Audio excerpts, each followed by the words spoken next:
There's not a thing you can hum. There's not a thing you can bump, bump, bump, did-um. Why don't you throw 'em a crumb? Just give them some melody. Though melody is key in musical theater, you also need a relatable story and relatable lyrics to make a musical artistically successful. During my senior year project, I examined nonlinear storytelling in musical theater as it pertained to the works of Stephen Sondheim, the creator of nonlinear musicals. So why the CAPS program? Of all the stuff I could have done at the end of senior year, why this? Because CAPS is a liberating experience. I knew that I could tackle anything since, they set you free for weeks, so you can do whatever. So I decided to write a one-man musical. In the midst of writing, however, I realized that I wouldn't have time to finish before the presentation. So I took all the songs I'd written for it and turned them into a concert, which I performed at the Lily Pad. Stephen Sondheim is a brilliant composer for his wit, which is a staple of his writing. And you can see that in his lyrics, such as the following couplet from his musical Company, which an ex-girlfriend sings to the main character. When a person's personality is personable, he should not sit like a lump. It's harder than a matador course in a bull to try and get you off of your rump. And so, after I heard a couplet like this, I thought, I gotta write something. I gotta write something like this. And I asked myself, is this even possible? We shall see. There is a test that is known to many people. This is a test that I know you probably know. It's difficult for some, but simple for others. It baffles people with many words they do not know. It is the SAT standard aptitude. I don't mean altitude. Oh no, I don't. With words like hubris and fallible and garrulous all crossing in my head. Though they have nothing in common, I get gallibrous instead. Didn't know that could happen. They mess around in my head. They make little word balls that are very hard to disconnect. Salawari, Bellamary, Bellamoose, Bellicose, precocious, precarious, and even gregarious. All these words, I don't know what they mean, but they are fun to sing. And they do set the scene for the SAT standard aptitude.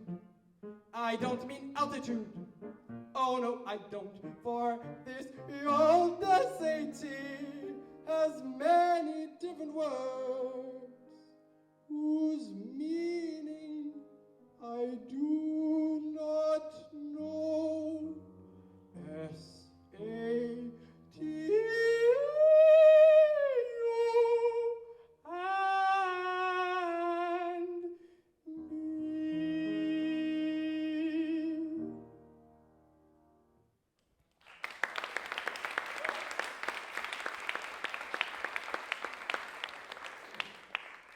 My process as a composer depends on the song I'm writing. Sometimes I write lyrics first and improvise a melody on the piano later, and other times I come up with the melody first and then glue lyrics to it. For SAT in particular, I improvised melody and lyrics simultaneously at the piano, recorded myself, listened to what I'd recorded, took out the best bits, and stitched them into a song. Another thing that's unique about Sondheim's lyrics is that sometimes they seem ordinary, even a little bit too unremarkable when read aloud. But this grows on you when it's put to music. Such is the case with Marry Me a Little from Company. Marry me a little, love me just enough, cry but not too often, play but not too rough, keep a tender distance so we'll both be free. That's the way it ought to be. I'm ready. Marry me a little, do it with a will, make a few demands I'm able to fulfill. Want me more than others, keep me company. That's the way it ought to be. I'm ready. Marry me a little, love me just enough, cry but not too often, Play but not too rough. Keep a tender distance, so we'll both be free. That's the way it ought to be. I'm ready, marry me a little. Do it with a will. Make a few demands I'm able to fulfill. Want me more than others? Keep me company. That's the way it ought to be. I'm ready now. And so, after hearing a song like this, I wondered whether I could do something similar and make a song whose lyrics seemed almost too simple until you heard them with their intended music. This song is from my musical The Prince and the Pilot, which is loosely based on Saint-Exupéry's Little Prince. This is the song of the snake, in which the snake comes to the little prince and says that, you know, there's a way out if you want it.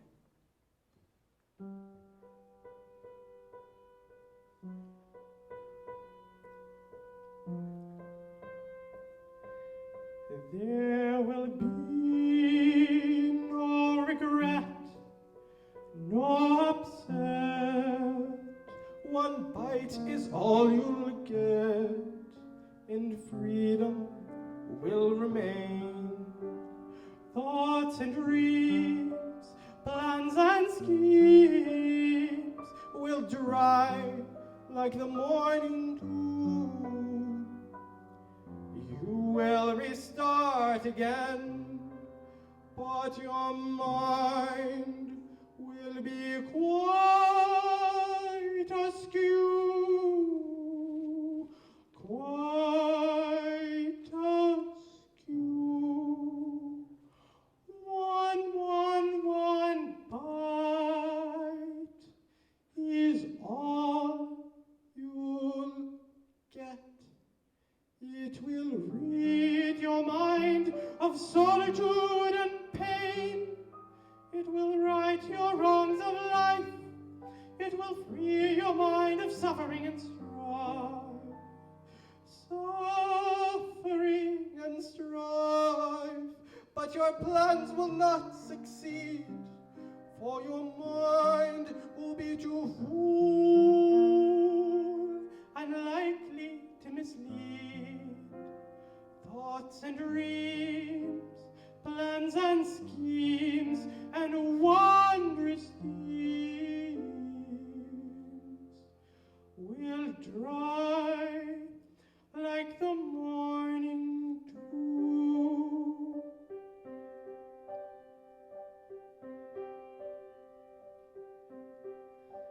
And then you will be free to fly into the azure sky. Your mind will be complete.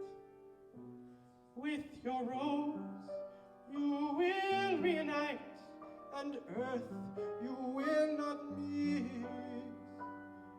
You will forget the past, and your journey will repeat.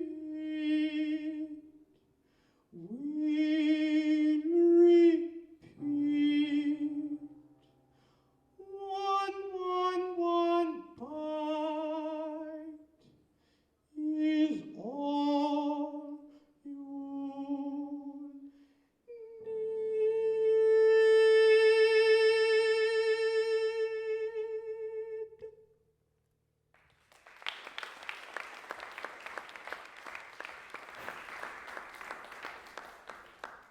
Though the majority of Sondheim's musicals are relatable, there are some exceptions. His musical Merrily We Roll Along, written in 1981, started at an ambiguous point in a composer's life and told his story backwards, which befuddled audiences and critics alike. Frank Rich of the New York Times called it a musical with, quote, confused narrative transitions, end quote. Audience members left during intermission, a theatrical insult almost as bad as being booed off stage. Thus, it flopped and only ran for 16 performances on Broadway. I really like nonlinear storytelling in musical since it shows a daring and an originality and a creativity that most people don't really want to tackle, and these composers are the rebels who do it. And so I asked Nir Cohen, a doctoral candidate at Tisch, whether he thought that nonlinear musicals would ever resurface on Broadway, since after Merrily We Roll Along failed, no one has tried a truly reverse chronological nonlinear musical. Near said that they wouldn't come back, since nonlinear musicals were a cult phenomenon and never took off with mainstream audiences.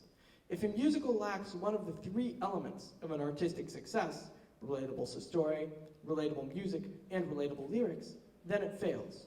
Thus, since Merrily lacked a relatable story, it flopped. So the next time you go to the theater, don't just focus on what's happening on stage.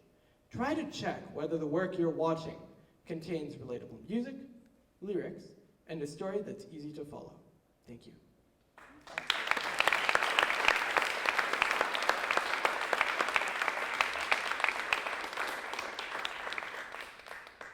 All right, we have about 5 or so minutes for questions from the audience. So if there's anything you'd like to ask about Matthew, his process, his research, his concert, and you want to know more about it, you can raise your hand and I'll call on you and you can ask Matthew.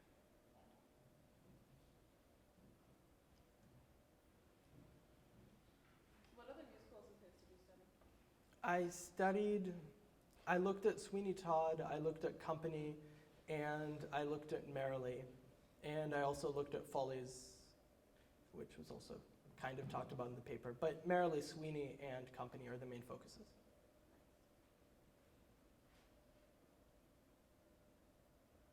Think about the successful movies that don't have chronological stories like Pulp Fiction or, to a degree, the Benjamin Button movie. I was wondering what about musicals as a medium do you think makes them so difficult to do in that same way?